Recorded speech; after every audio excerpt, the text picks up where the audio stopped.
Imagine you're at, like, a neighborhood barbecue. Oh, a perfect Saturday afternoon. Right. The sun is shining, there's music playing, and a well-meaning neighbor hands you a cold drink. Sounds great so far. It does. But then they lean in casually and say, hey, I heard little Maggie down the street is on the autism spectrum. You do that behavioral therapy stuff, right? You work with her. How's she doing? Oh, boy. Yeah.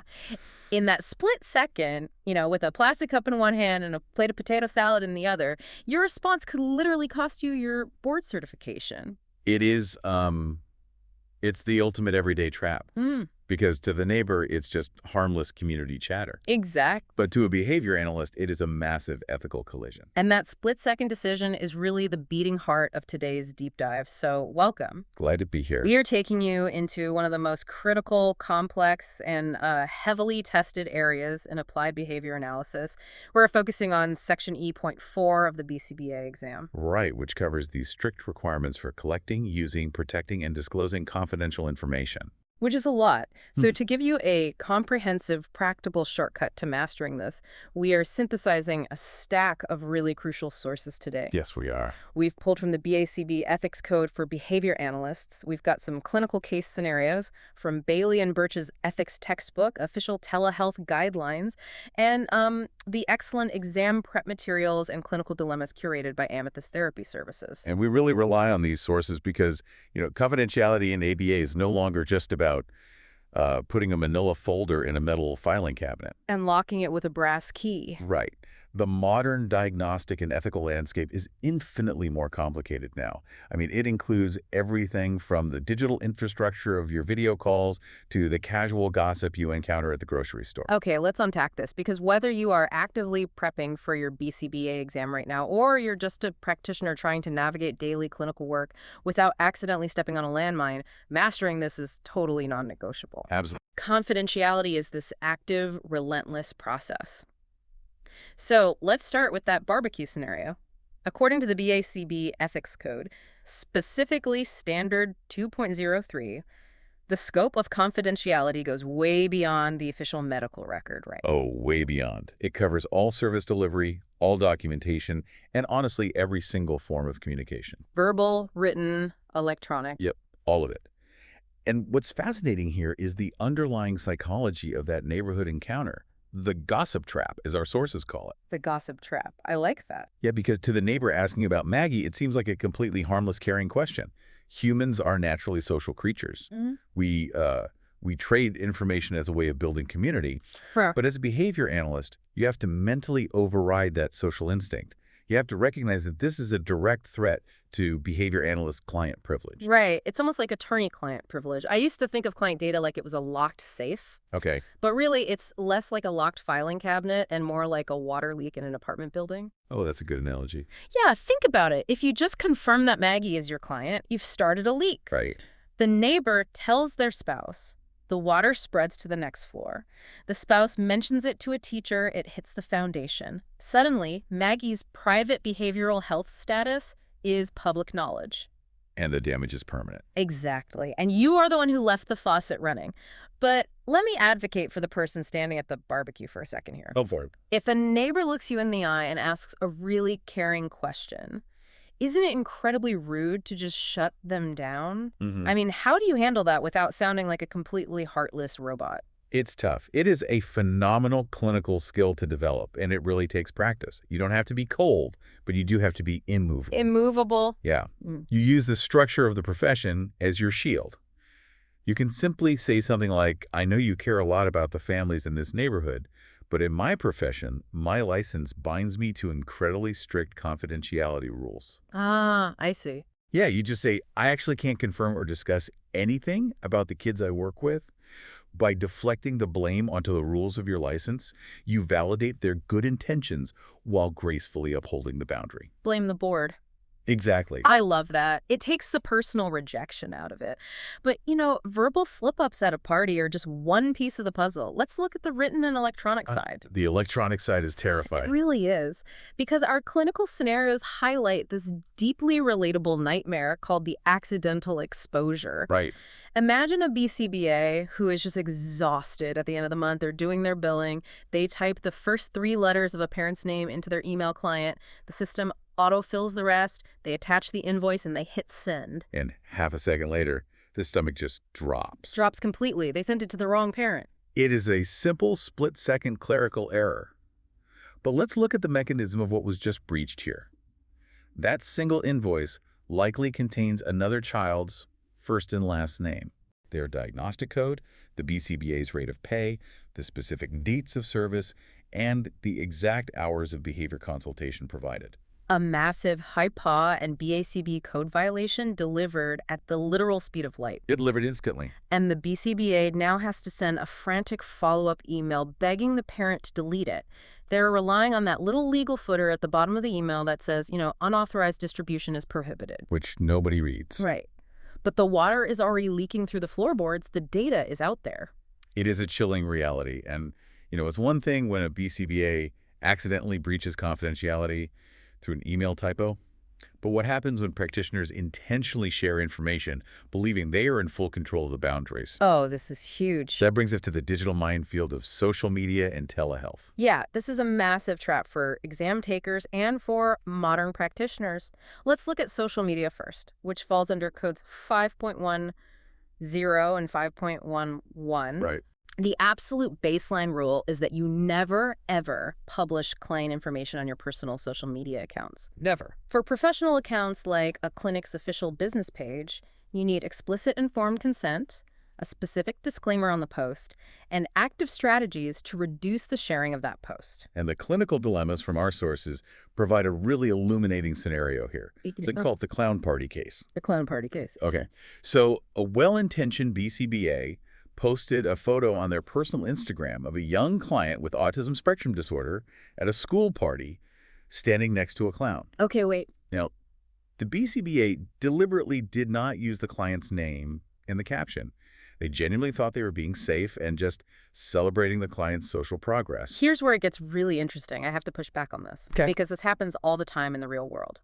Let's say a parent, the legal guardian of the child, looks the BCBA in the eye, signs a written consent form, and says, I am so proud of my kid. I want the world to see how well they're doing at this party. Put this on your Instagram. Right. Why is the BACB telling the practitioner they can't? Isn't that stripping the parent of their own autonomy to celebrate their child? It's a really compelling argument, but the answer is definitively no. You cannot post it. Really? Yeah. And misunderstanding this, it's exactly how people fail the ethics portion of their exam. The issue here is the fundamental nature of the dual relationship. Personal accounts are always unconditionally off limits for client content. Unconditionally? Yes. A parent consent does not magically transform your personal Instagram into a HIPAA-compliant professional platform. Furthermore, the BCBA in this scenario fell for the illusion of anonymity. The illusion of anonymity, meaning just because you didn't type the name, you think they're invisible. Precisely. In the clown party case, the child had a distinctive appearance, and the BCBA tagged the location of the school. Oh, the location tag. Right. Even without a name, that child was highly identifiable to other professionals, teachers, and parents in the community. You lose control of the data the second it goes live. The ethics code explicitly mandates that behavior analysts must frequently monitor their professional social media accounts to correct any misuse of shared information.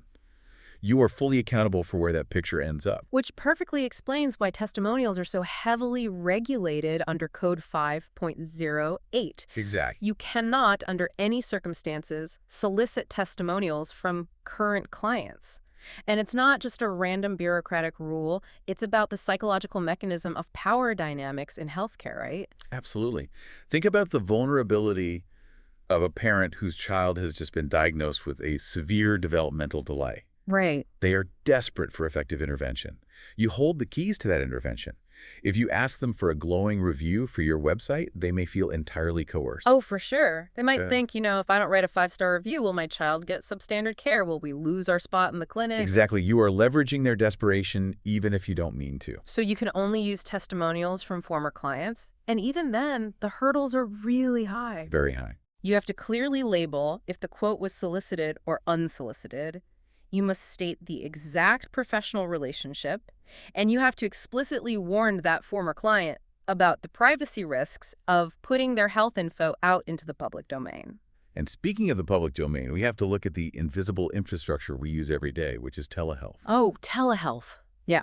Our telehealth guidelines stress that when we provide teleservices, the digital infrastructure itself must be fundamentally secure. Yeah. You cannot just fire up a standard commercial video chat service and assume it's safe.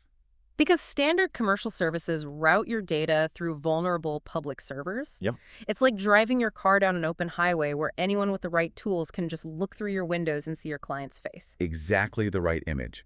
That is why official guidelines require virtual private networks, or VPNs. A VPN essentially builds a concrete tunnel around your car on that highway. It encrypts the data so it cannot be intercepted.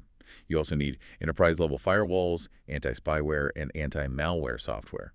As a modern behavior analyst, you aren't just a clinician. You are required to be a steward of digital security. We've spent this entire time building a massive fortress around client data, using encrypted tunnels, avoiding the gossip trap, banning personal Instagram posts. Yes, we have. But let's flip the script, because there are very specific, incredibly high-stakes circumstances where a practitioner is actually allowed or even required to intentionally blow a hole in that fortress and break the seal of confidentiality. Right, and this is governed by Code 2.04, which outlines the 5 strict exceptions for disclosure.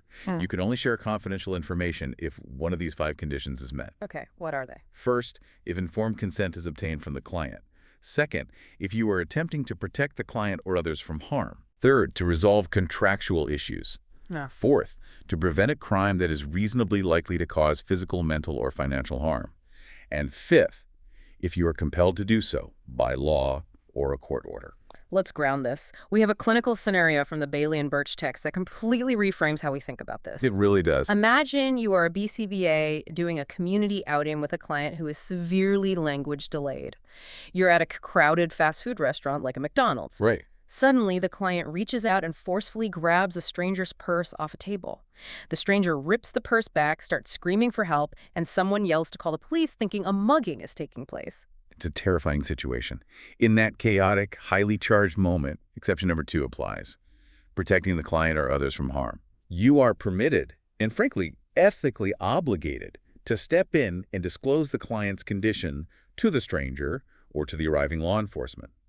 You explain that the individual's language delayed, that they are receiving behavioral therapy, and that they grab the purse because it visually resembles their own bag, not with malicious intent. We spend so much time absolutely terrified of breaking confidentiality that we forget Code 2.04. We really do. The profound shift in perspective here is that confidentiality is not an absolute unbreakable law of the universe.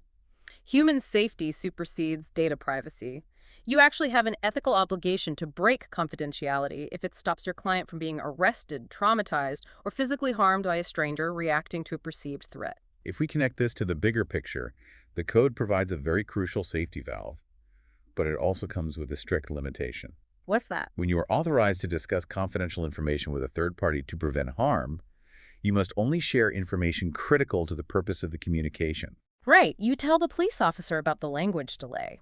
You do not hand the police officer the client's comprehensive functional behavior assessment detailing their bathroom habits. Exactly. You give the absolute minimum data required to diffuse the danger. Now, let's explore a scenario where the danger isn't physical harm, but a complex legal web. Our exam prep materials from Amethyst Therapy Services highlight a brilliant clinical dilemma regarding a client named Caleb. Ah, Caleb. Caleb is an 18-year-old man with autism spectrum disorder. His parents arranged for the services, they signed the initial onboarding paperwork, and they write a massive check every single month to pay for his therapy. Okay. After a few months, the parents ask the BCBA, Jacqueline, for a copy of Caleb's treatment records to see how he is progressing. What does Jacqueline do? Wait, let me challenge this from the perspective of the parents. Sure. If I am the funder, right, if I am writing a massive check every month for my 18-year-old son's therapy, I own that data, right? I am paying for the service, therefore I have the right to see the product of that service. I should be able to see the progress notes. It is an incredibly common assumption, and it is entirely legally and ethically incorrect. Really? Under the law and under the ethics code, Caleb is 18. He is legally an adult. The right to confidentiality belongs exclusively to the client. Once Caleb reaches the age of majority and has the legal capacity to make his own decisions, That right transfers entirely to him. Wow. So the funder does not equal the client. Precisely. Paying the bill does not buy you access to a legal adult's private medical and behavioral data.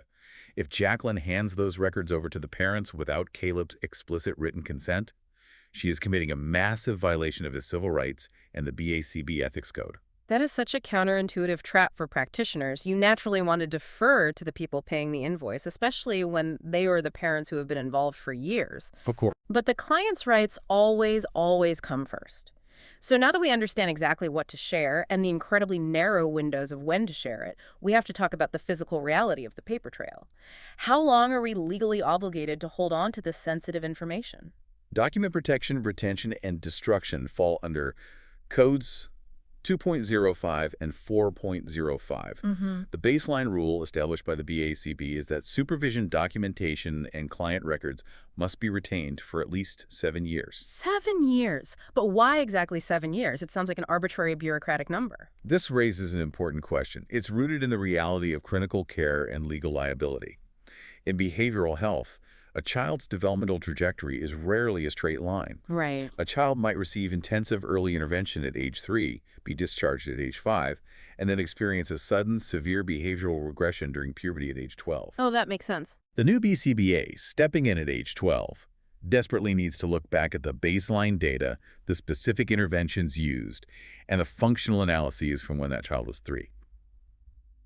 The paper trail is literally their clinical history. Without it, you are flying blind. Which raises another issue. What happens if the BACB says, keep the records for 7 years, but the state you live in or the specific insurance organization funding the therapy mandates that all medical records must be kept for 9 years? Which rule wins? The BACB explicitly addresses this hierarchy. You must comply with local laws, contractual obligations, or organizational requirements. Okay. If your state law says 9 years, you keep them for 9 years. You always defer to the strictest applicable standard. And when the clock finally runs out, whether it's 7 years or 9 years, you don't just dump the manila folders into the clinic's recycling bin. Please don't do that. The code dictates that physical documentation should only be destroyed after making secure electronic copies or summaries, assuming that is allowed by your local laws. It's about ensuring that even as physical paper degrades or is destroyed, the continuity of care is preserved. And we would be remiss if we didn't mention one final, highly specific form of confidentiality that affects every single listener preparing to enter this field. What's that? The security of the BACB exam itself. Oh, this is critical. The actual exam questions you will face to get your board certification are highly confidential, copyright-protected trade secrets. Yes, they are. If you take the exam, memorize a few questions, and share them with a study group on Facebook or post them on a forum, you aren't just failing an ethics test, you are triggering a massive legal response. It's a huge one. You will face BACB investigation costs, severe legal fees, and you could actually be forced to pay the financial cost of reconstructing the entire compromised exam. The integrity of the entire profession starts with the confidentiality of the test itself. Oh. So what does this all mean? If you are sitting down to take your BCBA exam tomorrow, or you are walking into a clinic for your next shift, here is the synthesis of everything we've unpacked today. Always look for the solution that prioritizes the client's legal and ethical rights above the convenience or demands of the parents or the funders. Remember that human safety supersedes data privacy. Rely on the strictest local laws for your retention times. And never forget that written consent from a parent does not override the absolute ban on using personal social media for professional posts. Mastering confidentiality is not about rote memorization of rules. It is about fundamentally prioritizing the client's dignity and safety above all else. Understanding the mechanics of the 5 rules of disclosure, respecting the transfer of rights at the age of majority, and maintaining a secure, impenetrable paper trail is the ultimate shortcut to being a well-informed, highly ethical practitioner. It really is. We want to leave you with one final thought, pulled from the stark warnings in our telehealth and digital media sources. We spent a lot of time talking about ethics codes, IPA fines, and losing your license. But step back and consider the sheer vulnerability of the populations served in applied behavior analysis. We are often working with children and adults with severe developmental disabilities who cannot independently navigate the digital world. Right. If a behavior analyst decides it's too much of a hassle to use a VPN and their connection is intercepted, or if they leave their unencrypted laptop in a coffee shop, or if they post client data on a community forum seeking advice. The consequence is not just a slap on the wrist from a regulatory board. Not at all. The consequence is that deeply private health information, behavioral vulnerabilities, and identifying details end up in the permanent, searchable shadows of the dark web. It's terrifying. You are potentially exposing individuals who cannot advocate for themselves to targeted identity theft, to vicious cyberbullying, or to predatory catfishing schemes. It completely reframes the stakes of your daily routine. It makes you ask yourself, is your digital hygiene actually putting your most vulnerable clients at risk for the rest of their lives? Something to think about the next time you connect to public Wi-Fi or reach for your phone to take a seemingly harmless picture.